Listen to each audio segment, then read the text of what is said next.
ترشی کی، سختی کی اور معاشی تباہی کی، لیکن ہم نے اللہ تعالیٰ کا نام لیا اور معاملات کو، ذمہ داری کو قبول کیا۔ اس نیت کے ساتھ کہ ہم مل کر پاکستان کو اس معاشی تباہی سے بچانے کی بھرپور کوشش کریں گے، باقی نتائج اللہ تعالیٰ کے ہاتھ میں ہیں۔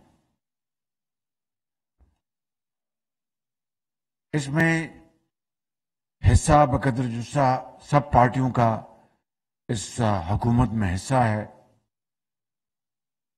اور ہم نے مل کر ذمہ داری نبھانے کے لیے اپنے سفر کا آغاز کیا،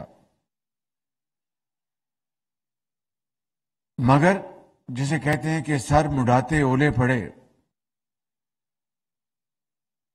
دنیا میں تیل اور پٹرول کی قیمتیں اس وقت آسمان سے باتیں کر رہی تھیں، $120 فی بیرل سے بھی کراس کر گئی تھی، جو کہ پچھلی دہائیوں میں اس کی مثال نہیں ملتی۔ یعنی جب کبھی دنیا میں کوئی کرائسس آیا تو $80، $90، $100، 105، مگر یہ $120 سے بھی کراس کر گئی۔ دوسری طرف جانے والوں نے ہمارے لیے ایک گڑھا کھود دیا تھا، تاکہ جسے کہتے ہیں کہ نہ رہے بانس نہ بجے بانسری، یعنی دنیا میں آسمان سے قیمتیں باتیں کر رہی ہوں، اور اس پاکستان کی بدترین کرپٹ اور نااہل انکمپٹنٹ حکومت نے اپنے 3.5 پونے 4 سالوں میں تو اس ملک کے اندر ایک دھیلے کی بھی رتی برابر بھی عام آدمی کو اس کی زندگی میں بہتری لانے کی کوشش نہیں کی۔ لیکن جانے سے پہلے جب ان کو ان کا شک یقین میں بدل گیا کہ اب ہماری چھٹی ہو جائے گی اور اپوزیشن جو ہے ان کے پاس ووٹوں کی تعداد مکمل ہو چکی ہے، تو وزیر اعظم ہاؤس میں بیٹھے ایک افسر نے عمران نیازی کو مشورہ دیا کہ آپ فوراً تیل کی قیمتیں کم کر دیں۔ اس کو یہ بات، چونکہ اس کا دماغ تو ہے نہیں، ایک افسوسناک بات ہے، یہ تو اللہ کی دین ہے، اس نے فوراً پیغام بھیجا، پیغام رساں کے ذریعے اس وقت کے وزیر خزانہ کو کہ بھئی ہمیں قیمتیں کم کر دینی چاہیے۔ جو بھی اس نے کم کیا، $10، $15 یا جو بھی تھا، اس وقت کے وزیر خزانہ نے اپنے سر چھت کو لگایا کہ یہ تو ممکن نہیں، میں یہ نہیں کر سکتا، بالکل ہمارے پاس پیسے کہاں ہیں، اور ادھار لے رہے ہیں۔ ان پونے 4 سالوں میں آپ جانتے ہیں مفتاح اسماعیل ہمارے وزیر خزانہ بیٹھے ہیں، 3,000 ارب روپیہ، مفتاح ایم آئی رائٹ، 3,000 ارب روپے کے قرض لیے، سوری 20,000 ارب روپے، میں 30,000 کرتے 20,000 ارب روپے کے قرض لیے گئے، جو کہ پاکستان کی تاریخ سے لے کر اس وقت تک یعنی 80% پاکستان کے لیے گئے قرضوں کے مساوی تھے، اور انہوں نے تیل کی قیمتیں یکایک کم کر کے انہوں نے نہ صرف یہ گڑھا کھودا بلکہ پاکستان کے 22 کروڑ عوام کو معاشی تباہی کے دہانے دھکیل دیا.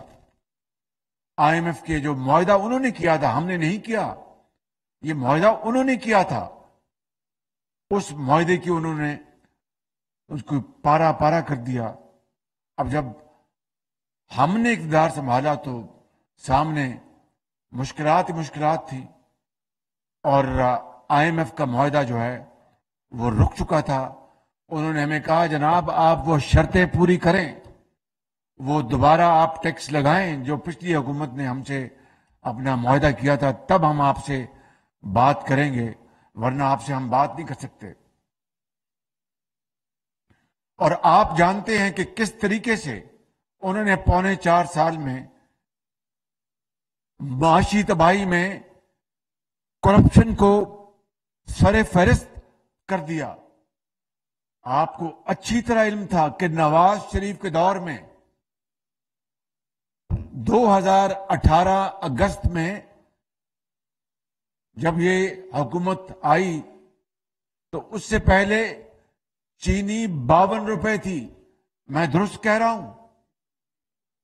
زور سے بتائیں میں درست کہہ رہا ہوں؟ وہ وقت آیا کہ چینی 100 روپے سے کراس کر گئی پی ٹی آئی کی حکومت میں. 100 روپے سے.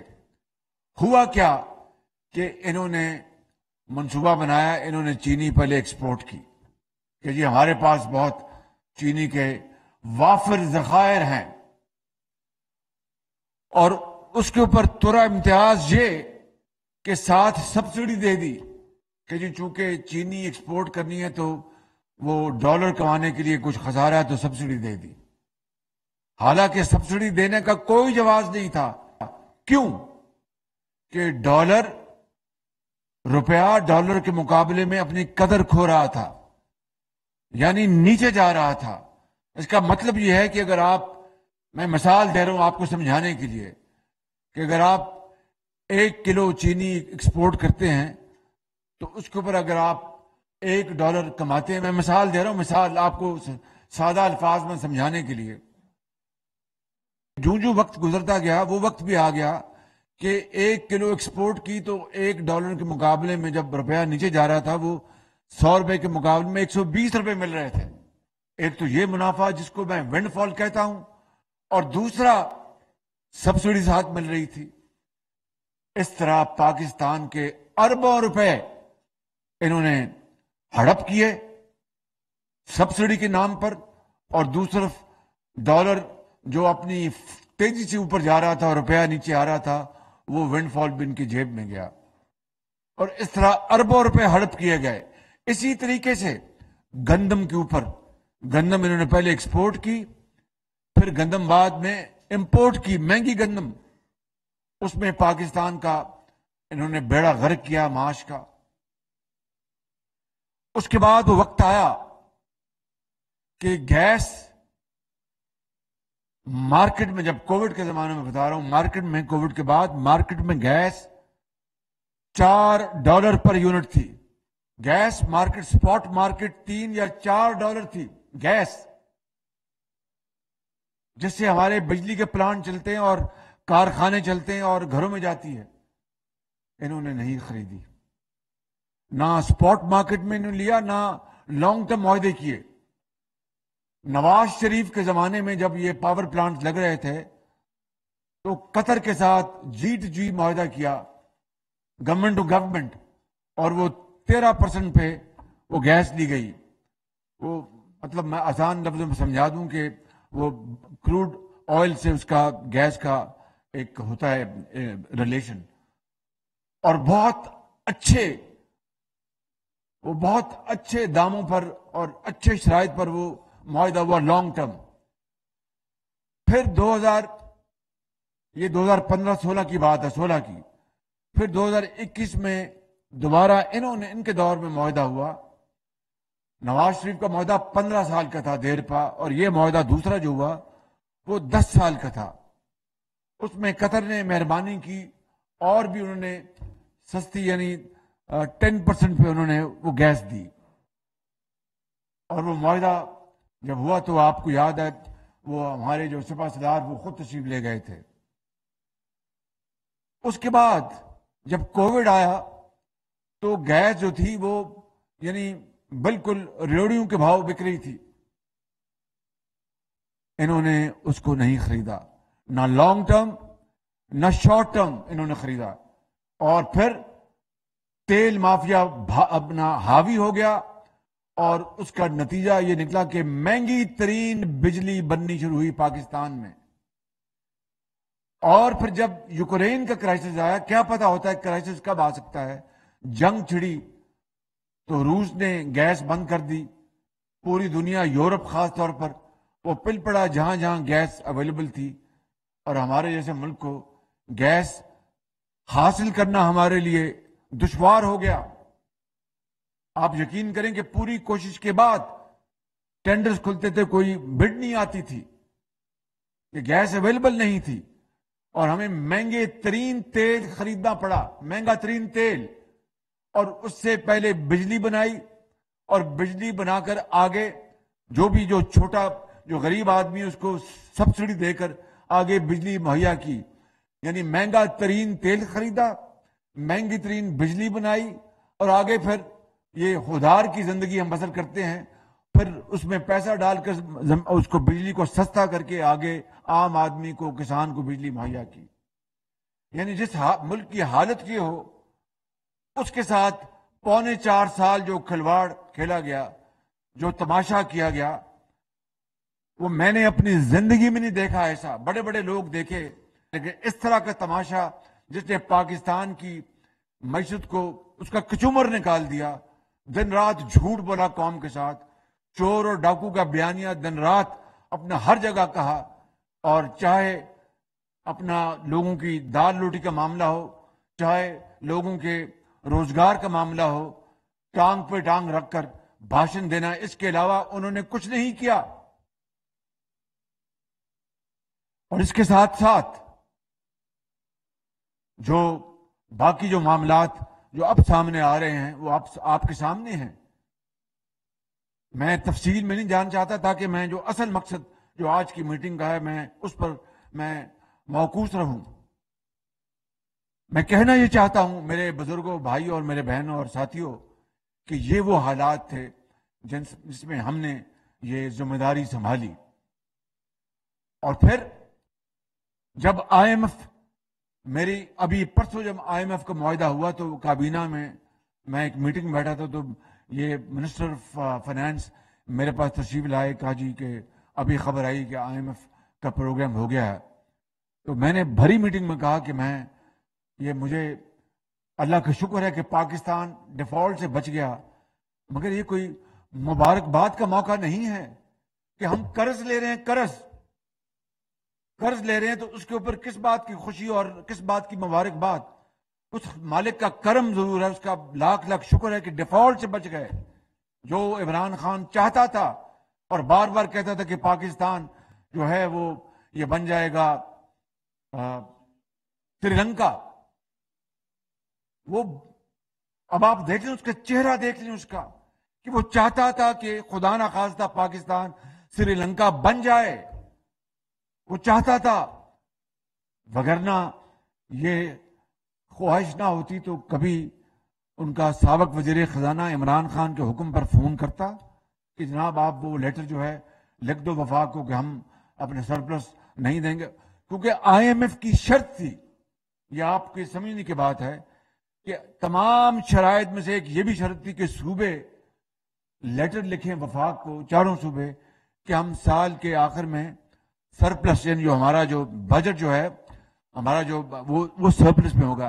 اور پھر جب وہ وقت قریب آ رہا تھا آئی ایم ایف کے بورڈ کی میٹنگ کا، یعنی 29 اگست جو ابھی گزری ہے، انہوں نے اپنا فون کیے فائنانس منسٹر کے پی کو اور فائنانس منسٹر پنجاب کو. کے پی کا تو خط پہنچ گیا، پنجاب کا خط بیچ میں کہیں اٹک گیا، اور اس کی آپ نے آواز سن لی، گفتگو سن لی. اس کے بعد کسی کو شک ہے کہ وہ شخص جو اپنے آپ کو مسیحا کہتا تھا کہ میں پاکستان میں 90 دن میں پاکستان میں کرپشن ختم کر دوں گا، میں پاکستان میں جو یہ چور ڈاکو 300 ارب ڈالر لے گئے میں وہ واپس لے کے آؤں گا، 100 ماروں گا IMF کے منہ پہ، 100 ماروں گا فلانے کے منہ پہ، اور اس کے باوجود بھی ہم پہ اپنا سرپلس بچ جائے گا۔ جو کہتا تھکتا نہیں تھا کہ میں پاکستان میں 50 لاکھ غریبوں کے لیے گھر بنا کے دوں گا، جو یہ کہتا تھکتا نہیں تھا کہ میں پاکستان میں 2 کروڑ نوکریاں دوں گا، جو یہ کہتا تھکتا نہیں تھا کہ میں اگر روپیہ جو ہے وہ مہنگا ہو جائے، بجلی 1 روپے مہنگی ہو جائے تو وہ وزیر اعظم وہ چور ہوتا ہے، جو یہ کہتا تھکتا نہیں تھا کہ بجلی کے بلوں کو آگ لگا دو اور ہنڈی کے ذریعے پیسے لاؤ۔ آج میرے بزرگوں، بھائیوں اور بہنوں، یہ ہم نے سخت فیصلے ضرور کیے ہیں، اس کی وجہ میں آپ کو بھی بتاتا ہوں، لیکن کم از کم آپ اس کا چہرہ جان لیں۔ جب ہماری پارٹی اپوزیشن میں تھی تو کس طریقے کے ساتھ اس نے ہمارے ممبروں کے ساتھ سلوک کیا، اور جیلوں میں پہنچانے کے لیے اور کال کوٹری میں پہنچانے کے لیے آخری حد تک گیا۔ لیکن سلام ہے میاں نواز شریف کو، سلام ہے آپ کو، ہماری پارٹی کے زعماء کو، جنہوں نے بڑی بہادری کے ساتھ پورا مقابلہ کیا۔ میرے بزرگوں، بھائیوں اور میری بہنوں، ہم نے تو کبھی رونا دھونا نہیں کیا، یہاں تک کہ بیٹیوں اور بہنوں کو نہیں چھوڑا۔ کون نہیں جانتا کہ مریم نواز شریف کے ساتھ کتنا انہوں نے ظلم کیا۔ ایک اور ہماری بہن جو ہے زرداری صاحب کی بہن، ان کے ساتھ کیا ظلم کیا، اور میں کیا بتاؤں آپ کو، کس کس کا نام لوں، اور پھر کس طرح ان کے ساتھ جیلوں کے اندر سختی کی گئی کہ ان کو زمینوں پہ لٹاؤ اور یہ کرو اور وہ کرو۔ سب نے، ہم نے، اللہ نے ہمت دی، اس کو برداشت کیا۔ آج اگر پاکستان کی فوج کے خلاف اگر انتشار پیدا کرنے کی بات کی جاتی ہے اور پاکستان کے اداروں کو تقسیم کرنے کی بات کی جاتی ہے، میوٹنی کی بات کی جاتی ہے، اور اس کا اگر قانون نوٹس لیتا ہے تو پھر وہ بھی چہرہ آپ نے دیکھا اور وہ بھی زبان دیکھی کہ یہ جب جیل جاتے ہیں تو لک کی سپیڈ شروع ہو جاتی ہے۔ تو میں کہتا ہوں کہ اللہ کسی کو اس طرح کا دن نہ دکھائے۔ انسان کو اپنی اوقات میں رہنا چاہیے اور خدا کا خوف دل میں ہونا چاہیے۔ کس طریقے سے رونت کے ساتھ مقدمے بنائے گئے، اور آرٹیکل 6 تک کے لیے ایف آئی کو کہا گیا کہ آرٹیکل 6 کے تحت ان کو شہباز شریف کو، خواجہ آصف کو، مریم کو، نواز کو، سب کو ان کو اندر کرو اور ان سے یہ کرو۔ پرویز رشید کس کے خلاف آرٹیکل 6 تک گئے، قانون بدلا، نیب کا قانون بدلا کہ جناب ریٹائرڈ ججز لے کے آ جاؤ تاکہ ان کو سزائیں دلوا دیں۔ بھائی جو حاضر ججز ہیں ان کی کیا کمی تھی کہ آپ کو ریٹائرڈ ججز کی ضرورت پڑ گئی؟ بھائی کیانی صاحب پلیز توجہ ذرا مہربانی کر کے۔ تو یہ جو صورتحال تھی میرے بزرگوں، بھائیوں اور بہنوں، یہ انتہائی تکلیف دہ تھی، لیکن اس رب نے ہمیں حوصلہ دیا۔ آج ہم نے 4 مہینوں میں، اور میاں نواز شریف سے لے کر مجھے اور پوری پارٹی، کون چاہے گا کہ ایک دھیلا بھی غریب آدمی کے اوپر ہم اس کو بوجھ ڈالیں مہنگائی کے لحاظ سے؟ کون چاہے گا؟ یہ وہی تو نواز شریف ہے جس نے اپنے زمانے میں اس ملک کے اندر صحت کارڈ جاری کیا، اس ملک کے اندر کسانوں کو، لاکھوں کسانوں کو سبسڈی دی، اس ملک کے اندر فرٹیلائزر کی سبسڈی دی، اس ملک کے اندر بجلی کی سبسڈی دی۔ وہی نواز شریف، وہی یہ خادم، وہی یہ پارٹی جو کہ اپنے دور میں عوام کی خدمت کے لیے دن رات خدمت کرتی رہی، اور کون کون سا وہ منصوبہ نہیں تھا جس کو نواز شریف کی قیادت میں اللہ تعالیٰ کے فضل و کرم سے انتہائی برق رفتاری سے مکمل کروایا گیا اور پوری شفافیت کے ساتھ. آپ اس بات کے گواہ ہیں. آج میں پوچھتا ہوں کہ کس منہ سے یہ چور ڈاکو لوگوں کو کہتا ہے؟ بھئی 4.25 سال اپنے تم حکومت میں رہے, تم نے ایف آئی اے تمہارے پاس, نیب کو تم نے ہمارے خلاف اس طرح چھوڑا ہوا تھا کہ اگلا جملہ میرے منہ پہ میں لا نہیں سکتا, اور پھر خود تم لاہور میں جا کر بیٹھتے تھے اپنے پیاروں کے ساتھ کہ مریم نواز کو اس طرح جیل میں بند کرو, خواجہ آصف کو اس طرح یہ تکلیف دو, رانا ثناء اللہ کو اس طرح تکلیف دو, سعد رفیق کو اس طرح تکلیف دو. خود بیٹھ کے تم لاہور میں جب ان کی بیلیں کینسل ہوتی تھیں یا ان کو نیب گرفتار کرتا تھا, اور آج آپ 4.25 سال کہتے ہیں کہ چور ڈاکو چور ڈاکو. کس منہ سے؟ اس کا مطلب یہ ہے کہ تم پیدا اس دن ہوئے کہ جس دن شاید دنیا میں سب کوئی جھوٹ ہی بولتے تھے, اس کے علاوہ اور کچھ کا مجھے جواب نہیں ملتا. اور میں آپ کو آج کہتا ہوں کہ اس سے بڑا جھوٹا, مکار اور فریبی اور دوگلا اور پاکستان دشمن شخص شاید کبھی اپنے اس دنیا میں پیدا ہوا ہو. بالکل یہ میں ایمانداری سے کہتا ہوں.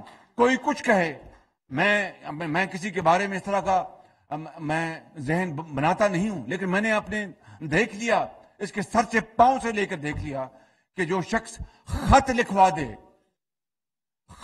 دے کہ بھائی آئی ایم ایف کا پروگرام ختم ہو جائے اور یہ دیوالیہ ہو جائے, یہ پاکستان اللہ نہ کرے سری لنکا بن جائے, تو یہ ملک دشمنی اور کیا ہے؟ اپنے دل پہ ہاتھ رکھ کے بتاؤ مجھے آج اس سے بڑی ملک دشمنی کا اور کیا ثبوت ہو سکتا ہے کہ پاکستان تباہی کے دہانے پہنچ گیا. ایک ملک, دوست ملک, بلکہ برادر ملک, اس نے اپنا, اس زمانے میں انہوں نے پیسے مانگے کہ ہمیں پیسے چاہیے ورنہ ہمارا پروگرام خراب ہو جائے گا, ہمیں فوراً انہوں نے پیسے دے دیے اور انہوں نے پیسے فوراً واپس کر دیے. اس شخص نے رونت کے ساتھ اس کو پایا حقارت سے ٹھکرا دیا اس امداد کو اس ملک سے کہ جی آپ نے پیسے کم دیے ہیں. اندازہ کریں, اندازہ فرمائیں آپ ذرا. یعنی ایک پیسے مانگنا اور اس کے اوپر اکڑنا کہ بھی آپ نے پیسے کم دیے.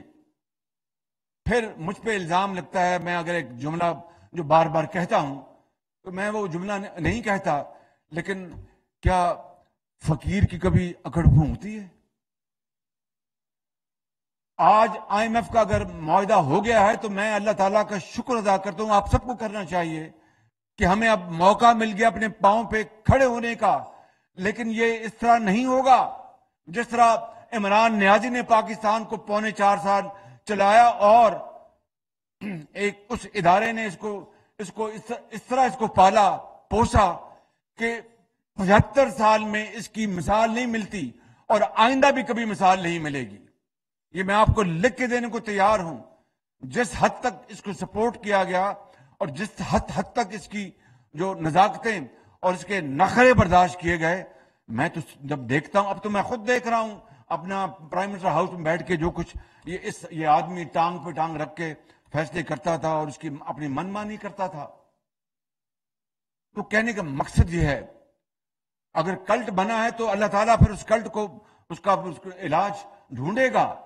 لیکن مجھے بتا دیں کہ 4.25 سال میں کون سی ایک چیز ہے جو اس نیازی نے کی ہو تو جس کو مثال بنا کر میں بھی کہوں. اب ایک پروگرام تھا, میں بات کرتا ہوں, آپ کو پہلے بھی کر چکا ہوں, فرسٹ ٹائم نہیں کر رہا, کہ ایک پروگرام تھا 1122 جب میں 2008 میں آیا. بڑا اچھا پروگرام تھا, اس کو میں نے پورے پنجاب میں پھیلا دیا اس کو کہ وہ پروگرام اچھا تھا.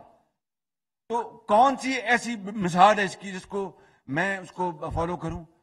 کیا میں اس کے جھوٹ کو فالو کروں, اس کی بدتمیزی کو فالو کروں, اس کی گالی گلوچ کو فالو کروں, اس کی لغویات کو فالو کروں, اس کا دشنام ترازی کو فالو کروں, اس کی ملک دشمنی کو فالو کروں؟ کس بات کو فالو کروں؟ میں سمجھتا ہوں کہ یہی وہ چیزیں ہیں جو آج اس قوم نے اس کا فیصلہ کرنا ہے. قوم اپنے ووٹوں کے ساتھ جو بھی فیصلہ کرے گی, میں اور میری پارٹی, میرا قائد اس کو من و تن ہم اس کو تسلیم کریں گے، لیکن یہ بات سامنے رکھنی چاہیے. اور میں سمجھتا ہوں کہ ہماری قوم میں اتنی الحمدللہ ان میں احساس ہے، ان میں قوت ہے، ان میں بینائی ہے، ان میں اپنا فورس سائٹ ہے کہ وہ فیصلہ کر سکتے ہیں کہ کون جھوٹا اور کون سچا ہے، کس نے خدمت کی قوم کی، کس نے قوم کا وقت ضائع کیا. اور میں آپ کو یہ بھی میں بتاتا چلے جاؤں، یہ جو توشہ خانے کے معاملات جو آپ دن رات دیکھ رہے ہیں، بالکل اس میں غلط بات نہیں ہے کہ پہلے جا کے گھڑیاں بیچ دیں، پیسے جیب میں ڈالے اور بعد میں توشہ خانے میں جمع کرا دیے. کس نے نوٹس لیا اس بات کا؟ اور بے شمار چیزیں جو سامنے آئی ہیں، کیا نوٹس لیا گیا؟ اور چونکہ نوٹس نہیں لیا گیا، اس کے پاس کھلا ہاتھ تھا، اس نے ملک کو بربادی تباہی کر کے تو ہمارے حوالے کر دیا. لیکن آج 4 مہینے کے بعد میں یہاں پر آپ کو کھڑے ہو کے یہ کہنا چاہتا ہوں کہ ان 4 مہینوں میں بجلی تیل اور پٹرول کی قیمتیں شروع میں بہت بڑھی، کمی بھی آئی، لیکن کمی کم آئی اور بڑھائی زیادہ گئی. اس میں کوئی دو رائے نہیں ہے، سچی بات یہی، حقیقت یہی ہے، تکلیف دہ حقیقت ہے. اگر میرے بس میں ہوتا تو میں وہی آپ کا خادم ہوں نا. آپ جانتے ہیں کہ جو اپنا رمضان شریف میں رمضان بازار لگتے تھے، آٹا سستا بکتا تھا، دوائیاں مفت تھیں، اعلیٰ دوائیاں تھیں، ہسپتالوں میں علاج مفت ہوتے تھے، PKLI بنایا، کینسر کے مریضوں کو مفت ادویات ملتی تھیں، پورے پنجاب میں ہسپتالوں کو نئے ہسپتال بنا دیا گیا تھا، علاج مفت تھا، غریب اور بیوہ علاج کے بغیر ہسپتالوں سے جا نہیں سکتی تھیں. تو میں یا نواز شریف دوبارہ اب 4 مہینوں میں آپ کے اوپر، عوام کے اوپر کوئی مہنگائی کا بوجھ ڈالیں گے؟ یہ کس طرح ممکن ہے؟ لیکن حقیقت یہ ہے کہ یہ ہمارے بس میں تھا نہیں. اب تازہ ترین مثال بتاتا ہوں آپ کو. آج اخباروں میں پڑھا ہوگا کہ 2 روپے 7 پیسے پٹرول کی قیمت بڑھی ہے اور 2 روپے 99 پیسے شاید ڈیزل کی قیمت بڑھی ہے. ساری رات میں اس کے اوپر میں لگا رہا. میں ساری رات میں کل سارا دن، میرا فرض ہے، میری ذمہ داری ہے، کوئی بتانے کی بات نہیں کہ میں وہ آفت زدہ علاقے جہاں پر تباہی مچی تھی KP میں سارا دن وہاں تھا. اور رات کو مجھے فکر یہ تھی کہ اب 15 دن بعد قیمت ہم نے بتانی ہے تیل کی اور پٹرول کی کیا ہوگی. تو میں لگا ہوا تھا 3-4 دن سے. کل رات کو بیٹھ کے، یعنی جو پھر انسانی حد تک تھا ایک شفاف طریقے سے، وہ ہم نے پھر اس کا حساب کیا اور 2 روپے 7 پیسے اور 2 روپے 99 پیسے پٹرول، اور اس میں ہم نے اپنا اضافہ مجبوراً کرنا پڑا. مجبوراً عوام کو یہ جو فیول ایڈجسٹمنٹ چارج ہے، جس کو FAC کہتے ہیں، تو جو FAC کا جو ہوتا ہے، اس کا جو ہوتی ہے اپنا جو بھی کم ہو یا زیادہ، تو 2 مہینے بعد یہ پاس آن ہوتا ہے. تو یہ جو مئی اور جون میں جو بل آئے، وہ مارچ میں جو شپمنٹس آئی تھیں، جو آسمانوں سے جو قیمتیں باتیں کر رہی تھی تیل کی، وہ آئیں، اور 2 مہینے بعد یہ پھر FAC جو پاس آن ہوتا ہے. اس لیے جون میں اور جولائی میں ایک بے پناہ جو FAC چارج جو بڑھا، جس سے کہ عام آدمی کے طوطے اڑ گئے. اور یقیناً، اور میں کئی دن بیٹھ کے یہاں پر بیٹھا رہا، لٹرلی لڑائی کی کہ بھائی اگر ہم نے یہ کرنا ہے تو پھر ہم جا کے اپنا کسی حجر میں بیٹھ جاتے ہیں. یہ میں اس غریب عوام کو یہ میں پاس آن نہیں کر سکتا. لہٰذا بڑی ہم نے ارک ریزی کی، بہت اس کے اوپر ہم نے کوشش کی. تو پہلے مرحلے میں یہ سن لیں، 200 یونٹ جو بجلی استعمال کرتا ہے، یعنی بجلی کی جو 200 یونٹ استعمال کرتا ہے، اس کو ہم نے ایگزمپٹ کر دیا. اور جو ایگزمپشن کی، اس کا جو حکومت کو جو اس کا بوجھ اٹھانا پڑا، وہ کتنی اماؤنٹ تھی؟ 21 ارب روپے. مگر وہ 48 یا 52% جو کنزیومرز ہیں اس کو کور کرتی تھی. میں نے کہا نہیں، جب تک کہ 300 یونٹ تک ہم ایگزمپشن نہیں دیں گے. اب مڈل کلاس کہاں رہی؟ اس مہنگائی کے بعد تو مڈل کلاس ایروڈ ہو گئی ہے. میں نے کہا کہ 300 یونٹ تک ہم ایگزمپشن دیں گے تو بات بنے گی، اس کے بغیر بات نہیں بنے گی. چنانچہ 200 کو ہم نے ایگزمپٹ کیا FAC میں 6 ستمبر تک مہلت لی کہ سبھی کا ہم نے بل رکوایا، اور آج میں الحمدللہ آپ کو کہہ سکتا ہوں کہ 300 یونٹ تک جو لوگ بجلی استعمال کرتے ہیں ان کو سب کو FAC سے ایگزمپشن ہم دے دیے بالکل. اور 300 یونٹ سے مراد یہ ہے کہ یہ کوئی تقریباً کتنی فیصد بن جائے کنزیومر کے؟ 75% کنزیومر جو ہیں، یعنی اگر 100 بجلی استعمال کرتے ہیں، میں مثال دے رہا ہوں، تو 75 جو ہیں وہ اب اس سے ان کو مکمل طور پر استثناء مل گیا. وہ اب ان کو FAC کے چارج نہیں دینے پڑیں گے. مگر نہ یقین کریں کہ ڈرائیوروں کو بھی ان کے بل جو 18-20 ہزار کا بل آ گیا، وہ کدھر جاتے بیچارے؟ وہ تو اللہ کا کرم ہے، شکر ہے، پتہ نہیں اللہ تعالیٰ کو کیا ان کو منظور تھا کہ اپنا عزت بچ گئی، ورنہ اگر وہ سڑکوں پہ آتے تو بالکل بجا طور پہ آتے سڑکوں کے اوپر. یہ ہیں وہ حالات جن سے ہمیں گزرنا پڑ رہا ہے. آپ یقین کر لیں، یہ ہے وہ مشکلات جو کہ آج ہمیں جس کا سامنا ہے. لیکن میں آپ کو یہ بتانا چاہتا ہوں کہ ہمت ہارنے کی کوئی بات نہیں انشاءاللہ. اب یہ طوفانی بارشیں ہوئی ہیں پورے پاکستان میں.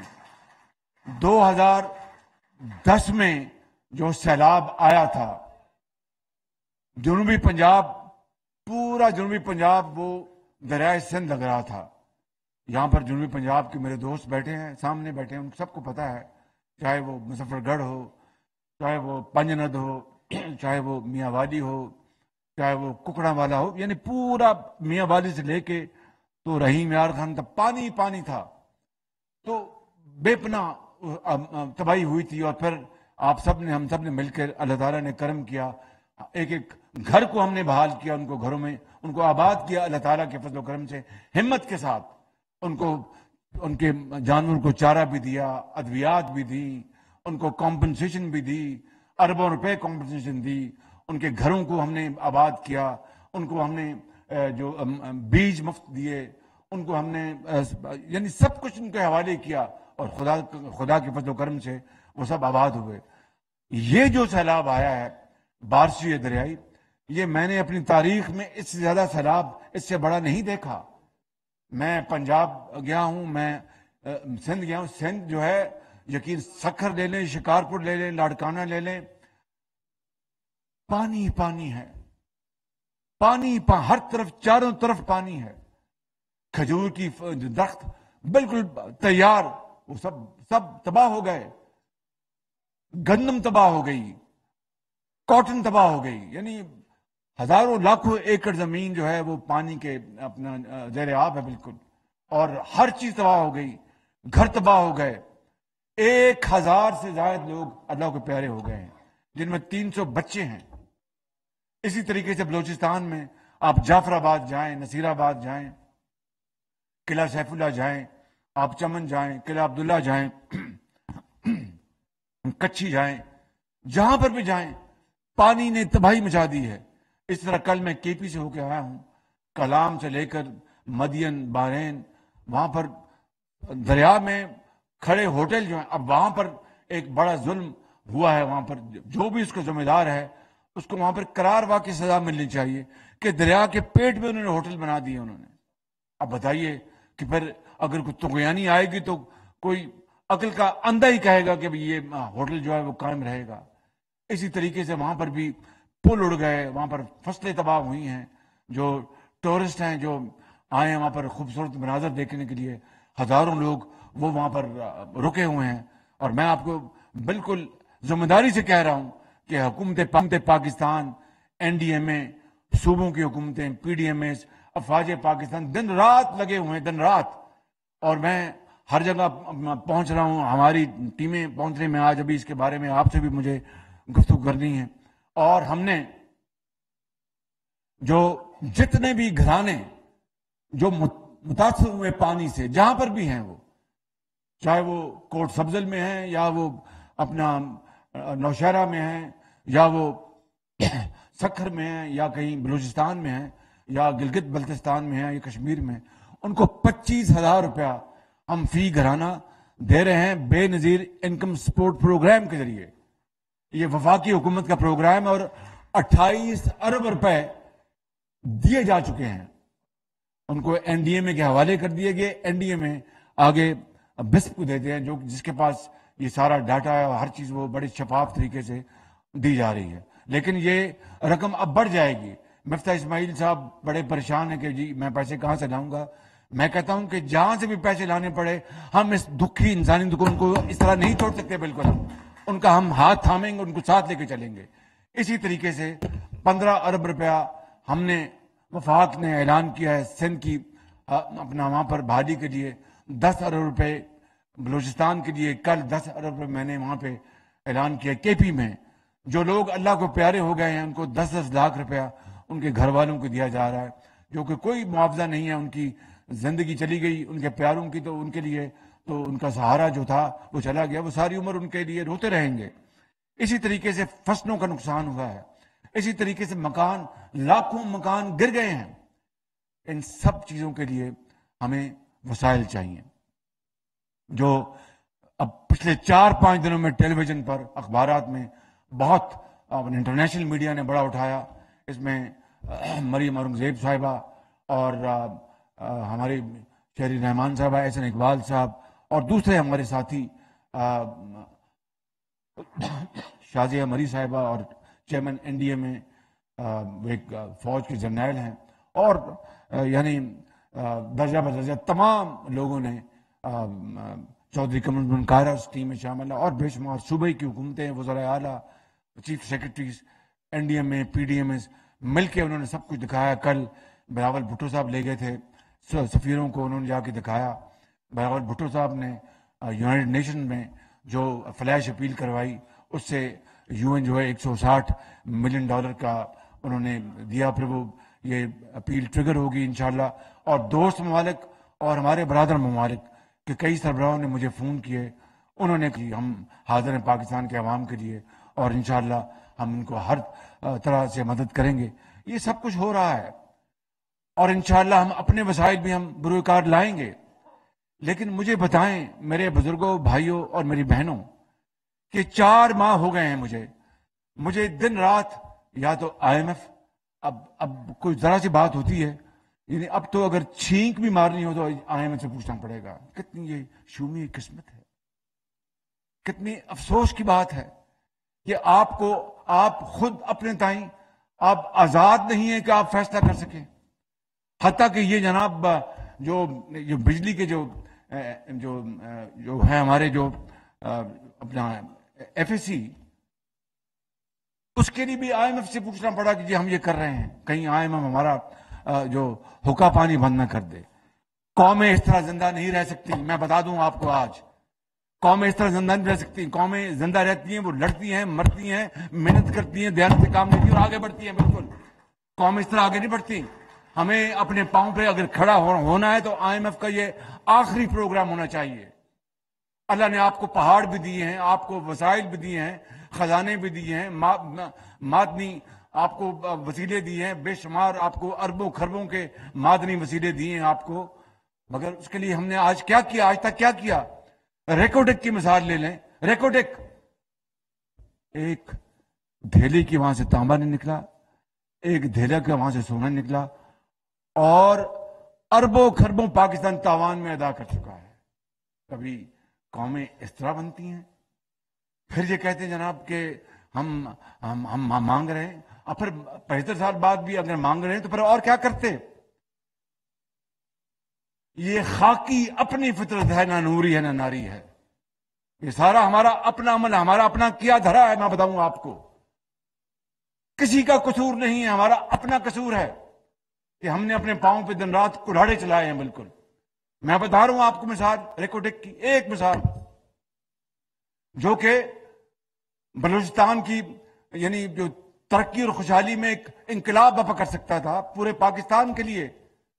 اس کا حال دیکھ لیں کہ اربوں خربوں ہم تاوان وکیلوں کی فیسیں ادا کر چکے ہیں، اور ابھی بھی ڈر لگ رہا ہے کہ جو معاہدہ ہوا ہے کہیں وہ ٹوٹ نہ جائے. خدا نے آپ کو کہا کہ یہ خزانہ ہے، اس کو کھودو اور کھاؤ، خود بھی کھاؤ، اپنے رشتہ داروں کو بھی، عزیزوں کو بھی، اور وہ بھی جو سفید پوش ہیں، اور پوری قوم کو خوشحال کرو. وہ خزانہ کھودنے کے بجائے ہم نے اپنے اربوں اپنے برباد کر دیے، اربوں ڈالر، یہ میں آپ کو بالکل بتا رہا ہوں، اربوں ڈالر ضائع ہو گئے ہمارے، اور وقت جو ضائع ہوا، یہ جو گاڑی جو ترقی اور خوشحالی کی جو پیچھے چلی گئی، اس کا کون ذمہ دار، اس کا کون جواب دے گا، کون جواب دے گا اس کا؟ اور چنوٹ کی مثال تو آپ کے سب کے سامنے ہے، آپ جانتے ہیں کہ چنوٹ میں کیا ہوا تھا۔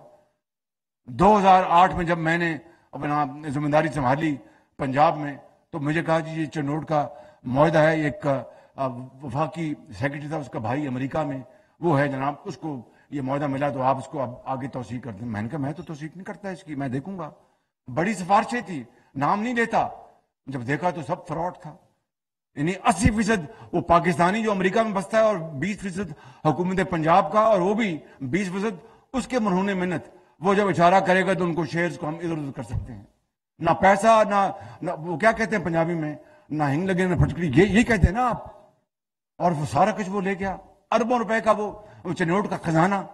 ہائی کورٹ گئے، اب اس طرح قوموں کا وقت ضائع ہوتا ہے۔ 3 سال ہم ہائی کورٹ میں لڑے، پھر اللہ بھلا کرے ایک جج کا، ہائی کورٹ کا جو آج سپریم کورٹ کا ایک نامور جج ہے، بڑا آنریبل جج ہے، انہوں نے فیصلہ دیا کہ جناب یہ بڑا ڈاکہ زنی ہوئی ہے پاکستان کے غریب عوام کے خزانے میں، اس کو کینسل کیا جائے، اور نیب اس کا کیس، نیب جس نے جناب کلین چٹ دے دی کہ یہ سارا معاملہ ٹھیک تھا، یہ ہے عمران نیازی، نیب گٹھ جوڑ، یہ تھا۔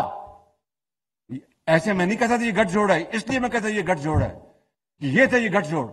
تو وہ جناب اس کو پھر ہم نے وہاں سے کیا، پھر 3 سال لگے آگے، اپنا سرویئر مقرر کیے، پھر خزانہ ڈھونڈا، تو پہلا جو فیز تھا 4 ارب ڈالر کا، وہ ڈاکومنٹڈ، وہ ہم نے الحمدللہ کیا، اگلے فیزز تو پر کام جاری تھا، پھر حکومت بدل گئی، آج 4 سال بعد میں نے دیکھا تو معاملہ وہیں کا وہیں۔ یہ ہے میرے بزرگوں، بھائی اور بہنوں، اور ان کیمرز کے ذریعے پورے پاکستان کے عوام کو بتانا چاہتا ہوں کہ کیوں ہم غریب سے غریب تر ہو گئے، کیوں ہم بیکاری پن ہم میں آ گیا، کیوں ہماری معیشت تباہ ہو گئی، کیوں ہم IMF کے گروی ہو گئے، کیوں ہم ورلڈ بینک کے گروی ہو گئے، کیوں ہمارے اپنا جو مستقبل جو ہے وہ جو تابناک ہونا تھا، درخشندہ ہونا تھا، اس کے اوپر گہرے سایہ آ گئے، کیوں پاکستان کے 22 کروڑ عوام جو ہیں وہ اپنی تعلیم اور علاج ان کو وہ نہیں مل سکا جو کہ قرب جوار کی قومیں ان کو دے رہی ہیں، کیوں ہسپتالوں میں دوائیاں مفت نہیں ملتی، کیوں پاکستان کے اندر ہماری جو زمین ہے، ہمارے جو پہاڑ ہیں، وہ ہمارے لیے سونا کیوں نہیں اگلتے؟ یہ ہے وہ وجوہات کہ ہم اپنے دشمن خود بن گئے۔ وہ کیا شعر خواجہ نثار رفیق صاحب، اس گھر کو لگ گئی آگ گھر کے چراغ سے، اس گھر کو آگ لگ گئی گھر کے چراغ سے، یہ بالکل یہ مصرع اس کے اوپر فٹ بیٹھتا ہے آج کی صورتحال سے۔ لیکن میں آپ کو اس رب ذوالجلال کو گواہ بنا کر کہتا ہوں کہ انشاءاللہ گھبرانے کی بات نہیں، یہ میں نے مثالیں اس لیے بتائی ہیں کہ آپ کو ذہن نشین ہو جائے کہ 75 سال میں ہم پیچھے کیوں چلے گئے، اور ان قوموں سے جن سے آگے تھے ان سے بھی پیچھے کیوں چلے گئے۔ لیکن جب اللہ تعالیٰ چاہے اور قوم فیصلہ کر لے تو اپنا راستہ بدل لیتی ہے۔ جب کوئی قوم فیصلہ کر لے اور اللہ تعالیٰ کی نصرت شامل حال ہو جائے تو پھر وہ قوم اپنا راستہ بدل لیتی ہے۔ ایسے میں وہ شعر نہیں پڑھتا کہ جب اپنا قافلہ عزم و یقین سے نکلے گا، جہاں سے چاہیں گے راستہ وہیں سے نکلے گا، وطن کی مٹی مجھے ایڑیاں رگڑنے دے، مجھے یقین ہے چشمہ یہیں سے نکلے گا۔ تو میں یہ سمجھتا ہوں کہ یہی وہ طریقہ ہے محنت کا۔ اب میں گیا ہوں اپنے دوست برادر ممالک میں قطر گیا ہوں، باخدا وہ کہتے ہیں کہ شہباز شریف صاحب سپاہ سالار بھی بیٹھے تھے وہاں پر، یہ خواجہ سعد رفیق صاحب بھی وہاں بیٹھے تھے، یہ مفتاح اسماعیل صاحب بھی وہاں پر بیٹھے تھے۔ انہوں نے کہا شہباز شریف صاحب ہم حاضر ہیں، لائیں منصوبے، ہم اربوں ڈالر آپ کے ملک میں سرمایہ کاری کریں گے۔ اب بتائیے کہ اس کی تیاری نہ ہو۔ مجھے آپ یاد ہوگا یہی عمران نیازی کہتے تھے کہ جناب یہ جو منصوبے لگائے ہیں نواز شریف نے الحمدللہ بڑے شفاف اور سستے ترین، یہ اپنا گیس کے منصوبے، بجلی کے، یہ ہم بیچیں گے اور 2.5 ارب ڈالر لیں گے۔ میں اب قطر گیا، یہ گواہ ہیں یہ لوگ، انہوں نے کہا کہ ہم نے 2019 میں آئے، ہم نے آپ کو پرپوزل دی، 4 سال تک ہمیں جواب ہی کسی نے نہیں دیا۔ کوٹ ان کوٹ بتا رہا ہوں، اب بتائیے کہ میرے پاس میں absolutely I was deeply embarrassed, اور پسینہ آتا تھا جب وہ قدم قدم پہ ہمیں یہ کہتے تھے، بڑے اچھے طریقے سے جو ایک بھائی بھائی سے کرتا ہے.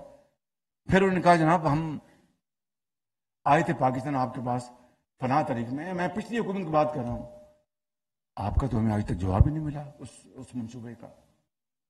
ہم آپ کے پاس آئے تھے، انہوں نے کہا کہ ہم نے جناب کراچی میں گیس کا ایک ٹرمینل ہم نے لگانا تھا، ہم آپ کے پاس آئے تھے، ہمیں تو کوئی جواب ہی کوئی نہیں ملا. اب بتائیں میرے بزرگوں، بھائی اور بہنوں، کس کے کاندھے پر رکھ کر آپ روئیں گے کہ محنت نہیں کرنی، کوشش نہیں کرنی، بھاشن دینا چور اور ڈاکو کا، اور قوم بھوکی مر رہی ہے، قرضے لے رہی ہے، بھیک مانگ رہی ہے، بجلی مہنگی بن رہی ہے، اور آپ چور اور ڈاکو کے بھاشن دے رہے، جنہوں نے آپ کو کہا کہ آئیں ہم اربوں ڈالر کی سرمایہ کاری کرنا چاہتے ہیں. آپ اپنا گہری نیند سوتے رہے، آپ کو جاگ نہیں آئی، آپ کو خیال نہ آیا، آپ کو سوچ نہیں آئی. جو کوٹ سبزن میں ایک یتیم بچی بستی ہے، جو میران کی وادیوں میں ایک بیوہ اپنا زندگی بسر کرتی ہے، جو اپنا بلوچستان کے پہاڑوں میں جو بڑی مشکل سے زندگی بسر کرتے ہیں، جو اپنا برف پوش پہاڑوں میں کے پی میں جو بڑی سخت زندگی بسر کرتے ہیں، ان کا تو آپ کو خیال نہ آیا، ٹانگ پہ ٹانگ رکھ کے بیٹھے رہے. اور جو آپ کو کہہ رہے تھے کہ ہم آپ کو اربوں ڈالر کی سرمایہ کاری کرتے رہتے ہیں، کرنا چاہتے ہیں، آپ نے ان کو پایا حقارت سے ٹھکرا دیا. میرے بھائیوں، میرے بزرگوں، میرے نوجوان ساتھیوں، یہ وہ سوالات ہیں، چھپتے ہوئے سوالات، جو مجھے رات کو مجھے نیند میں مجھے جگا دیتے ہیں. اب ہم لگے ہیں، اب اس سال 20 ارب ڈالر کا ہمیں تیل منگوانا پڑا. 20 ارب ڈالر کا تیل کی قیمتیں دگنی تگنی ہو گئی. 20 ارب ڈالر. اچھے دنوں میں یہی بل مفتہ صاحب 7 8 10 ارب ڈالر ہوگا. اب 20 سے بھی زیادہ کراس کر گیا، 20 ارب ڈالر سے کراس کر گیا. 1.2 ارب ڈالر کی آئی ایم ایف کی جو لون ہے، قرض ہے، اس کے لیے ہم نے اپنی ناک سے لکیریں نکالی ہیں کہ میں نے زندگی میں کبھی اس طرح کا منظر نہیں دیکھا. اور ہم پاکستان کو، سری لنکا کے لیے اپنا دعائیں کر رہے ہیں. یار یہ پاکستانیت ہے.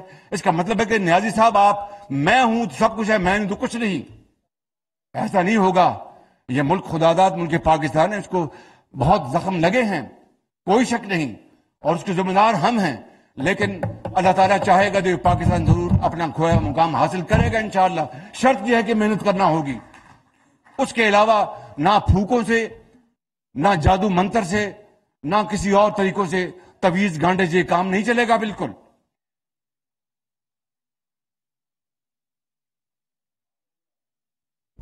تو میں، بات بہت لمبی ہو گئی، دل میرا بڑا دکھی تھا. میں ساری باتیں آج آپ سے کھل کے کرنا چاہتا تھا. اور آج ہی میں نے پچھلے 2 ڈھائی مہینوں سے، دیکھیے کولیشن، یہ ایک اتحادی حکومت ہے. میں ایمانداری سے بتاتا ہوں کہ اتحادی حکومت کے بے پناہ فائدے بھی ہیں کہ یہ چاروں صوبوں میں کی یہ ایک نمائندہ حکومت ہے. لیکن اس کا اپنا ایک دوسرے ڈائنامکس بھی ہیں کہ مشاورت سے کام کرنا ہوتا ہے. اگر مشاورت اگر نہیں ہوگی تو وہ اتحادی بجا طور پر اعتراض کریں گے. اور مجھے آپ جانتے ہیں کہ میں کام کو دھکا دیتا ہوں، لیکن اب مشاورت کا میرا فرض ہے، میں وہ کرتا ہوں، اور وہ کرنی بھی پڑتی ہے. مجھے پوچھتے ہیں لوگ کہ شہباز شریف آپ اتحادی لوگوں کو کس طرح لے کے چلتے ہیں؟ میں نے کہا اللہ تعالیٰ مجھے میری مدد کر رہا ہے. آج ہم نے فیصلہ کیا کہ اب یہ جو 20 ارب ڈالر جو ابھی مفتہ نے بتایا آپ کو کہ اس کا بل بڑھ گیا ہے تیل کی امپورٹس کا، تو پھر کیا کرنا ہے؟ ہم نے اپنے ذہنوں کو جھنجھوڑا. یہاں پر بیٹھے ہیں یہ بلال کیانی جیسے لوگ، اور مفتہ اسماعیل، شاہد عباسی، اور احسن اقبال، میں، خواجہ آصف، ہم اور دوسرے ساتھی سب بیٹھے، اور پچھلے 1.5-2 مہینے سے بیٹھے. آج ہم فائنل فیصلے ہم نے کیے ہیں. انشاءاللہ 8 تاریخ کو یا 10 تاریخ کو میں کانفرنس بلا رہا ہوں. اس میں ہم انشاءاللہ کوئی 10,000 میگا واٹ شمسی توانائی اور ہوا سے چلنے والے منصوبوں کا ہم نے منصوبہ لانچ کر رہے ہیں. 10,000 میگا واٹ. اور میں انشاءاللہ اپنے ساتھیوں کے ساتھ، اپنے اتحادیوں کے ساتھ، اور رب کی مدد سے اور آپ کی مدد سے میں پاگلوں کی طرح اس منصوبے کے پیچھے لگوں گا. باقی کامیابی ناکامیابی اس خدا کے ہاتھ میں ہے. لیکن اگر 10,000 میگا واٹ بجلی شمسی توانائی سے ہم لگا لیتے ہیں، جس کا بہترین مقام بلوچستان ہے، پنجاب ہے، سندھ ہے، ہم نے بھاولپور میں سب سے زیادہ آتی ہیں بلوچستان کے بعد، اور بھی اس کے کئی اس کی آپشنز ہیں، بلڈنگوں میں، کھلیانوں میں ٹیوب ویلز ہیں اور پاور پلانٹس جو آلریڈی جو بیس ہے اس کے اوپر ہم بلڈ کریں گے. وہ میں تفصیل میں نہیں جا رہا. تو 10,000 میگا واٹ، میں کہتا ہوں کہ 6-7 ہزار میگا واٹ بھی ہم لگا لیں تو جو اربوں ڈالر کا ہم تیل امپورٹ کرتے ہیں وہ آدھا رہ جائے گا. آپ کو بات سمجھ میں آئی ہے؟ اربوں ڈالر کا تیل جو ہم امپورٹ کرتے ہیں وہ آدھا رہ جائے گا. مفتاح اسماعیل اس کو کیلکولیٹ کرے گا، یہ میداری ہے اس کا کیلکولیشن کا، مجھے بتا دے گا. ایک سننے بات ذرا غور سے، اور یہ جو اگر آدھا تیل کی قیمت رہ جاتی ہے امپورٹس کی تو وہ پیسہ اگر خودار ہم لے رہے ہیں وہ بچ جائے گا. اگر ہمارے پاس اسپیس بنتی ہے تو غریب کے لیے مکان بنے گا، بیوہ کے لیے اپنے آپ کو دوائی ملے گی، کینسر کے مریض کے لیے اس کو دوائی ملے گی، اسکول بنے گا، یونیورسٹی بنے گی. اور پھر جو مہنگا تیل، یہ مولانا چنوٹی سنیں غور سے، جو مہنگا تیل جو ہے اس سے بڑی مہنگی بجلی بنتی ہے، یعنی 60 روپے فی یونٹ بھی گئی ہے، رائٹ؟ 60 روپے فی یونٹ. اور اس کو پھر کم کرنا ایک کسی بھی حکومت کی ذمہ داری ہے تاکہ عام آدمی وہ تو بیچارہ زندہ نہیں رہ سکتا، اس کو 60 روپے یونٹ بجلی کی قیمت دینی پڑے، وہ سبسڈی دینی پڑتی ہے. وہ پیسے کہاں سے؟ خودار کا پیسہ ہے، وہ خودار کا. وہ سب سے تو 3 مرحلات پر، ایک امپورٹ، وہاں سے آپ کی اربوں ڈالر بچیں گے، شمسی توانائی پیدا ہوگی انشاءاللہ 8-7-9 روپے پر یونٹ، سبسڈی آگے نہیں دینی پڑے گی، تیل کی امپورٹ نہیں کرنی پڑے گی. تو یہ کتنی ایک زبردست کامیابی ہے اس قوم کی، کتنی زبردست کامیابی ہے. میں پوچھتا ہوں کہ 3.25-4 سال یہ نرالا، یہ اپنا بڑا ایک نہیں رنگے نرالا، اور کیا وہ ان کو پالا پوسا لاڈلا نرالا، یہ کہاں تھا؟ چلو اگر چور ڈاکو نہیں کر سکے تو تم کر کے دکھا دیتے بھئی، قوم کو دکھا دیتے یہ میں نے کیا. ہاتھ کیا کہتے ہیں، ہاتھ کنگن پہ آرسی، کیا تو کر کے دکھا دیتے، قوم کو دکھا دیتے کہ دیکھو یہ نواز شریف، یہ فلاں، انہوں نے تو بڑی مہنگا تیل میں نے آپ کو یعنی شمسی توانائی دے دی. انہوں نے تو جو شمسی توانائی کے منصوبے تھے باخدا ان کو بند کر دیا انہوں نے کہ یہ نہیں لگیں گے بالکل. یہ جو میں نے افتتاح کیا تھا یہ سی پیک کا منصوبہ ابھی چند مہینے پہلے 900 میگا واٹ کا، اس میں جو تاخیر ہوئی ان کی غفلت اور ان کی جان بوجھ کی ان کی اسکیم کے، ہم نے سی پیک کے منصوبوں کے سلو کر دینا ہے. اور میں نے آ کے کہا کہ نہیں، ہمیں سی پیک، چین ہمارا بہترین دوست ہے، ہم نے دنیا کے ہر ملک سے ہمیں تعلق بنانا ہے. یہ کہنے گے جی یہ امپورٹڈ حکومت ہے، اور بھائی میں نے تو رشیا کو کہا کہ ہمیں گندم دے دیں، رشیا کو پابندی لگی ہوئی ہے، ہم نے کہا گندم دیں. ان کو دکھانے کے لیے، اپنی قوم کی خیر خواہی کے لیے، کیونکہ جہاں سے سستی گندم ملتی ہے میں وہاں سے لوں گا، جہاں سے بھی ملتی ہے. مجھے کیا ڈر ہے کہ بھئی اگر میری قوم اگر اپنا سستی اور ان کو اچھی کوالٹی کی گندم ملتی جو وہ کھاتے ہیں ذائقے کی، تو جہاں سے بھی ملے گی میں لے آؤں گا انشاءاللہ. امپورٹڈ فلاں ڈمکا. اب بتائیے کہ کس طرف یہ ملک کو لے گئے ہیں، یہ کہاں یہ ملک کو کس نہج پر لے آئے ہیں. تو قطر میں گیا تو اللہ تعالیٰ کا کوئی کرم ہے، اس گناہگار نے سب سے پہلے جو منصوبہ پیش کیا وہ شمسی توانائی کا تھا. انہوں نے جپھا ڈال لیا، کہا کہ وزیر اعظم ہم تو چاہتے یہی ہیں کہ ہم شمسی توانائی میں ہم تیار ہیں، آپ لائیں. مگر دیکھیں نا، وہ 2019 میں ہم لے کے آئے تھے وہ منصوبہ، 4 سال ہو گئے، کوئی جواب نہیں دیا. دیکھیں نا، وہ ہم آپ کو نہیں کہہ رہے، لیکن یہ پھر ہم کسی اور طرف چلے جاتے ہیں. فلاں منصوبہ تھا وہ ہم نے ڈراپ کر دیا، اس لیے کہ ہم نے کہا آپ انٹرسٹڈ نہیں ہیں. اب بتائیں جنید صاحب، بتائیں مجھے پھر اپنا کس کے سر پر جا کے آدمی روئے؟ مجھے بتائیں، اس بات کا جواب دیں.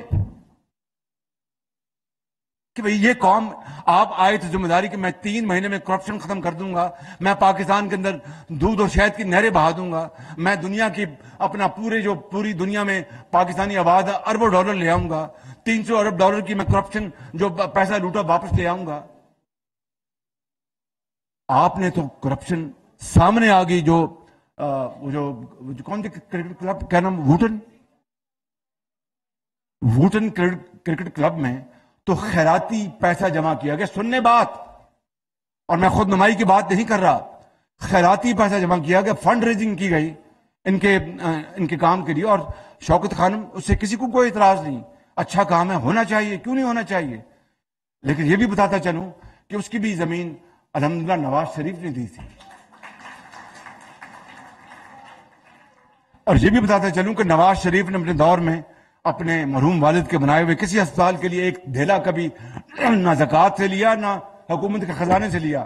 میں اس کمپیرزن میں نہیں جا رہا، بتا یہ رہا ہوں کہ ووٹن کرکٹ کلب سے آپ کو اربوں روپے جمع ہوئے خیرات کے لیے، اور آپ نے اپنی ذات کے لیے استعمال کر لیے اور اپنی سیاست کے لیے استعمال کر لیے.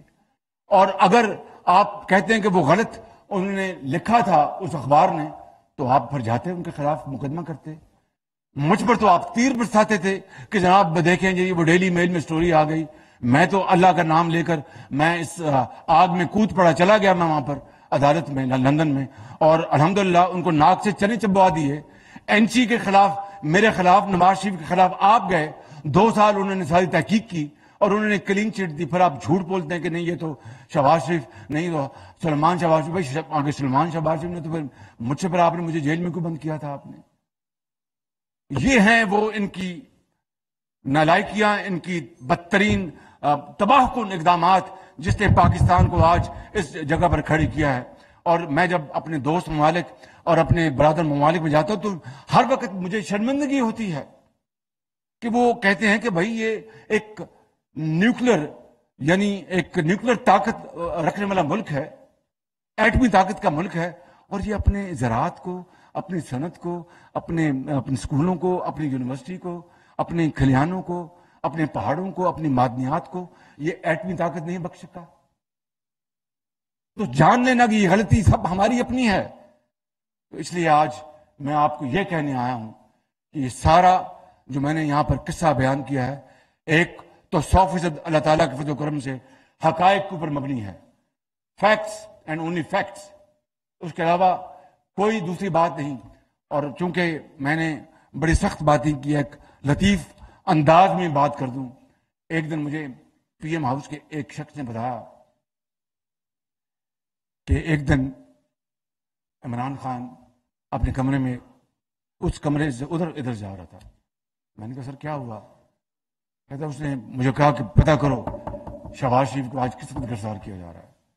میں نے کہا جی کہ نہیں پتہ کرو. کہتے 6 مرتبہ اس دن مجھ سے اس نے پوچھا. یعنی جس شخص کے اوپر میں سوار ہوں اور اس کی اپنی میں سوار ہے، تو پھر پاکستان کا کیا حال ہوگا؟ پاکستان کا کیا حال ہوگا؟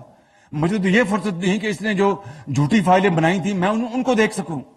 مجھے تو عوام کی خوشحالی کی فائل دیکھتی ہیں، عوام کی ترقی کی فائل دیکھتی ہیں، عوام کی محبت کی فائل دیکھتی ہیں، عوام کو آگے لے جانے کی فائل دیکھتی ہیں. مجھے تو اس سے سروکار ہے، کسی اور چیز سے سروکار نہیں ہے. اس لیے یہ 10,000 میگا واٹ کا منصوبہ، اور میں اپنی پوری ٹیم کو میں شاباش دیتا ہوں. میں شاہد عباسی سے لے کر تمام ان لوگوں کو جو بیٹھے ہیں ان سب کو شاباش دیتا ہوں. اپنے جو ایکسپرٹس ہیں، سیکرٹریز ہیں، ان کو شاباش دیتا ہوں. میں مفتاح اسماعیل کو، میں ڈاکٹر مصدق کو، میں سعد رفیق کو، رانا ثناء اللہ کو، جناب پیرزادہ صاحب کو، احسن اقبال کو، خواجہ آصف کو، جو سب یہاں بیٹھے ہیں، ان کو میں مبارکباد اور شکریہ ادا کرتا ہوں کہ یہ میرے بازو ہیں. اور اتحادی پارٹی کو تمام ساتھیوں کو. اور یہ 10,000 میگا واٹ کا شمسی توانائی کا منصوبہ اگر اس کی شروعات ہوگی اور چند ہزار میگا واٹ اگلے 10 مہینے میں لگ گئے تو خدا کی عدالت میں جب اللہ مجھ سے پوچھے گا تم نے دنیا میں کیا کیا، تو میں کہوں گا کہ اربوں ڈالر کا تیل وہ بچا لیا اور عوام کو سستی بجلی مہیا کر دی. زراعت کے لیے، صنعت کے لیے، ہسپتالوں کے لیے، اسکولوں کے لیے، کالجوں کے لیے، یونیورسٹیوں کے لیے، ٹیوب ویلوں کے لیے، ہر چیز کے لیے، لیکن اس کے لیے ہمیں برداشت اور محنت کرنا ہوگی. خدا کرے، میری رب سے دعا ہے کہ اگلا جب 15 دن گزریں تو تیل کی قیمتیں اور پیٹرول کی قیمتیں اتنی کم ہو جائیں کہ میں اگلے 2-4 مہینے مجھے فکر نہ ہو، میں ان منصوبوں کے اوپر لگ جاؤں گا. اس وقت ہم سب لگے ہوئے ہیں سیلابی جو تباہی اس ملک کو بچانے کے لیے. آخری بات میں آپ سے یہ کرنا چاہتا ہوں، اور میاں نواز شریف صاحب کا بھی یہ حکم ہے کہ مہربانی کر کے آپ سے گزارش ہے کہ آپ سیلاب زدہ بھائیوں کی ان کے ساتھ جڑ جائیں. دیکھیں، مت سمجھیں کہ وسطی پنجاب میں اور شمالی پنجاب میں سیلاب نہیں آیا اور جنوبی پنجاب میں صرف 2 ضلعوں میں آیا. یہ بلوچستان آپ کے بھائی بہنیں ہیں، وہ آپ کی وہاں پر مائیں رہتی ہیں، بہنیں رہتی ہیں، بھائی اور بزرگ رہتے ہیں. سندھ میں آپ کے بچے، آپ کے بھائی، کے پی میں، اپنا ادھر گلگت بلتستان میں، کشمیر میں، یہ سب ایک قوم ہے، ایک لڑی میں پروئی ہوئی ہے. اگر آپ پاکستانی ہیں، مسلمان ہیں، تو آج آپ ان کا ہاتھ تھامیں. مت سمجھے کہ پنجاب میں نہیں آیا تو وہ جانے، ان کا کام جانے. قطعاً ایسی بات نہیں. اگر ایسی بات آپ نے سوچی تو یہ کفر ہوگا اور کفران نعمت ہوگی، اور یہ اللہ تعالیٰ کا شکر اس طرح ادا نہیں ہوگا. اسی طرح ادا ہوگا کہ آپ جو پونجی ہے، ٹرک آٹے کا، دالوں کا، چینی کا، چاول کا لے جائیں. چینی کی بات میں آپ کو سناتا ہوں، اور یہ بھی خود نمائی نہیں، یہ سب گواہ ہیں، یہ بیٹھے ہوئے ہیں، وہ بھی گواہ جنہوں نے این کے پہنی ہوئی ہیں. چینی کے اوپر مجھ پہ بڑا پریشر آیا، اور بزنس پریشر کہ جی چینی بڑی وافر ہے، ایکسپورٹ کر دیں. میں نے اسٹاکس منگوائے اور ان کا مطالبہ جائز تھا. میں بالکل کہ جی فارن ایکسچینج ڈالر کما لیں گے، اور بالکل جائز مطالبہ تھا کہ ڈالر کما لیں گے. اور ایک ڈالر کو ہم ترس رہے ہیں اس وقت کہ ڈالر آئے اور پاکستان کو اللہ تعالیٰ بلند کرے. تو وہ 400-500 ملین ڈالر اگر آ سکتا تھا تو مجھے تو بہت خوشی ہوتی. مگر میں نے کہا کہ میں اسٹاک چیک کراؤں. اسٹاک چیک کرایا تو کوئی رزلٹ اتنا نتائج اچھے نہیں دیکھے، اتنے اسٹاکس نہیں ہیں. اگر میں چینی ایکسپورٹ کر دیتا کسی بھی وجہ سے، یہاں پر 20 روپے کلو چینی کی قیمت بڑھ جاتی، آپ مجھے کوس رہے ہوتے اور عام آدمی مجھے بددعائیں دے رہا ہوتا. میں نے کہا میں یہ کام نہیں کروں گا جب تک کہ میں 100% مجھے یقین نہ ہو جائے کہ چینی کے سٹاکس کافی ہیں اور چینی ایکسپورٹ کرنے سے یہاں پر قیمت نہیں بڑھے گی. غریب آدمی آج اس کے لیے کیا گڑ اور چینی ہے جو چائے میں ڈالتا ہے.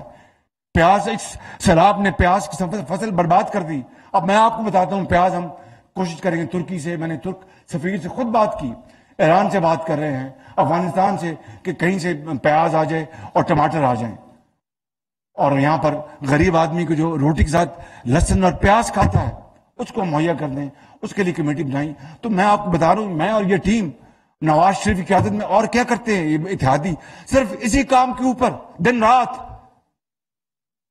تو اس کے لیے آپ اپنے گلی محلوں میں جا کے لوگوں کو کہیں کہ اگر تو میں کوئی زیادتی کر رہا ہوں، اگر کوئی کرپشن ہو رہی ہے تو خدا کی قسم مجھے لے جائیں، پھانسی دے دیں.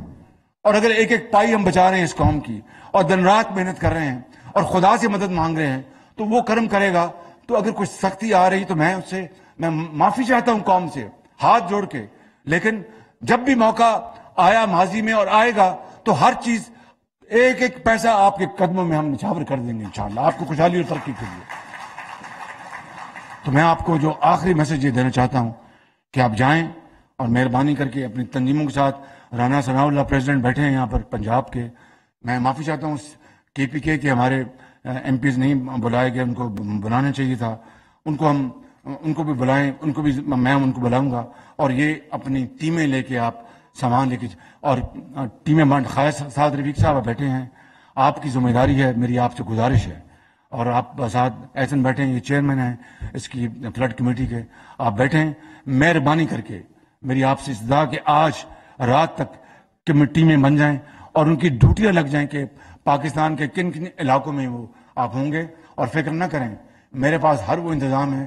میں آپ کی تصویر بھی دیکھ لوں گا کہ آپ وہاں پر کیا کھا رہے ہیں اور کہاں بیٹھے ہیں اور کہاں سو رہے ہیں. بالکل.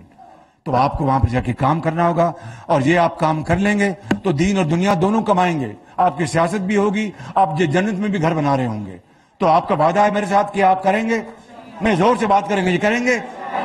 آپ وسائل لے کے جائیں گے, وہاں پر رہیں گے, ان کے سروں پر ہاتھ رکھیں گے, ان سے آپ شفقت سے پیش آئیں گے. بس یہ خواہش صاحب, یہ ان کا وعدہ ہے. اب آپ یہ بیٹھ کے یہ ٹیمیں بنا دیں. یہ بالکل یہ جو خرم دستگیر صاحب ماشاءاللہ سندھ گئے ہیں, آج صبح کے پی گئے ہیں, تو ان کا انشاءاللہ اگلے 5-7 دنوں میں 5-7 کلو وزن کم ہو جائے گا انشاءاللہ ان کا. وہ جا رہے ہیں وہاں پہ ہر جگہ پر. تو اس کے لیے وسائل بھی, اگر نقد ہے تو پرائم منسٹر ریلیف فنڈ میں ایک دھیلا بھی تو خدا اس کو قبول کرے گا انشاءاللہ. کروڑ دیں, 10 لاکھ دیں, 1 لاکھ دیں. آپ کے تاجر حضرات جو آپ کے محلوں میں رہتے ہیں, شہروں میں رہتے ہیں, ان سب کو کہیں. یہ ہیں اب شیخ صاحب, بڑا علم اللہ تعالیٰ نے ان کو دیا ہے, ان سب کو حصہ ڈالنا چاہیے. اگلی بات یہ ہے کہ مفتاح اسماعیل صاحب کو میں نے گزارش کر دی ہے. ہاں جی, پروین بی بی ماشاء اللہ, واہ, وہ آپ کو کہنے کی ضرورت نہیں, پہلے میں لے چکا ہوں. تو آخری بات یہ ہے کہ مفتاح اسماعیل صاحب بیٹھے ہیں, ان کو میں نے گزارش کی ہے کہ جہاں جہاں پانی گیا ہے, جہاں جہاں وہاں پر بجلی کے بل ان کو معاف کریں. جو صوبے آبیانہ صوبوں کا کام ہے, اور جو وہاں پر ہم ان کو ریلیف دے سکتے ہیں, تاکہ وہ دکھی انسانیت یہ سمجھ سکے کہ کم سے کم انہوں نے ہمارا سوچا تو ہے, انہوں نے ہمارے لیے کچھ کیا تو ہے, انہوں نے ہمارے لیے کچھ, انہوں نے دل تو کھولا ہے. اللہ تعالیٰ ہمیں انشاءاللہ وسائل دے گا. وہ خود کہتا ہے کہ تم انسانیت کے لیے جو حقدار ہے ان کو دو, تو میں انشاءاللہ اپنے غیب سے خزانے کھولوں گا. میرا اس کے اوپر پورا ایمان ہے. تو آج بھائیوں, آج بزرگوں, آج بہنوں, یہ وعدہ کر کے اٹھو کہ انشاءاللہ آپ اگلے چند ہفتے آپ وقف کر دیں گے. اور میں آپ کو یہ کہنا چاہتا ہوں کہ انشاءاللہ رب تعالیٰ کرم کرے گا, رب تعالیٰ فضل کرے گا. یہ دن بدل جائیں گے, پاکستان عظیم ہوگا. پاکستان جو ہے وہ عظمت کی جو سب سے بلندیوں پر انشاءاللہ جائے گا. آپ کمر باندھ لیں. جب اٹھ باندھ کمر کیا ڈرتا ہے, پھر دیکھ خدا کیا کرتا ہے. اٹھ باندھ کمر کیا ڈرتا ہے, پھر دیکھ خدا کیا کرتا ہے. اور محبت, اتفاق اور اتحاد کے ساتھ, یہ سیاست کا وقت نہیں ہے, یہ سیاست کا وقت نہیں ہے. اور اقبال کے شعر سے اپنی بات ختم کرتا ہوں کہ وہ کیا ہے شعر, وہ ہے نا کہ اپنا کہ موج ہے دریا میں, بیرون دریا کچھ نہیں. وہ کیا اس کے پہلا مسئلہ, فرد قائم ربط ملت سے ہے, تنہا کچھ نہیں. آپ نے سمجھا ہے شعر میرا؟ فرد قائم ربط ملت سے ہے, یہ یونٹی سے, اتحاد سے, برکت سے. یہ تمام پارٹیوں کو, تمام اداروں کو اکٹھا ہونا چاہیے. آج لڑائی اپنا سیاست بعد میں ہوگی, آج اکٹھے ہو جائیں. فرد قائم ربط ملت سے ہے, تنہا کچھ نہیں. موج ہے دریا میں. جب دریا میں موج ہو, آج کل آپ دیکھ رہے ہیں کتنا خوف آتا ہے کہ پتہ نہیں کیا کچھ بہا کے لے جائے گی. موج ہے دریا میں, بیرون دریا کچھ نہیں. جب موج کنارے پہ جاتی تو جھاگ بن جاتی ہے. دوستو, یہی آج کا میسج ہے. اللہ تعالیٰ ہم سب کا حامی ناصر ہو. پاکستان, پاکستان